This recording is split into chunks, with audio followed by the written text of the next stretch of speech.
Taoiseach Enda Kenny has attacked Fianna Fáil ahead of that party's Ardèche. Launching the review of the government's job strategy, Mr Kenny said it shouldn't be forgotten which party was in power when Ireland got into financial difficulties. I think Deputy Martin seems to put this down to international events only as being the cause of the crash that happened in Ireland. My point is that the administrations that Micheál was a member of for 14 years allowed a situation to develop where this economy went over the cliff, fueled deliberately by government action and increasing property speculation and fueling that kind of development. Fianna Fáil leader Micheál Martin responded with equal vigour. I think today the Taoiseach was trying to shift focus away from a very poor jobs performance. Remember, this is the government that promised 100,000 jobs before the last election net. And today he unbelievably gave himself an A grade in terms of the employment issue.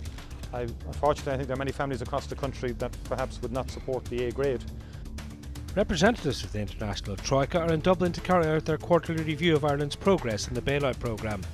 Sinn Féin met the group and they had a clear message to the Troika and the Irish government around any enforced pay cuts.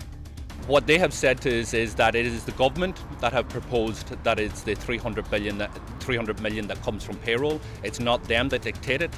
There was no requirement on the government to phone them after the rejection of Croke Park. They did that out of courtesy. They learnt of the rejection of Croke Park through the media, and the government have confirmed to them that they will continue to pursue 300 million cuts in payroll through negotiations, and failure of that they confirmed to them that they will impose this unilaterally, which we have outlined to them that will have dire consequences for individuals and indeed for the economy if we're to pursue or to see the state go into wide-scale public protest and strike action. Lower-ranking public servants meeting for their annual conference in Galway had a similar message for the government. And a day after our Taoiseach again threatened our members with compulsory redundancy, and only a week or so after the demise of that enemy of the worker, Margaret Thatcher, let me spell out where we stand. Let me spell out where we stand. Radical changes to redeployment, out. Changes to flexi-time, out. Changes to hours of attendance and banking hours, out. Cuts in pay and increments, out. In fact, Croke Park 2, out. The Irish government is confident of exiting the bailout this year and have been speaking of their progress in job creation. Enda Kenny believes his government are top of the class in this field.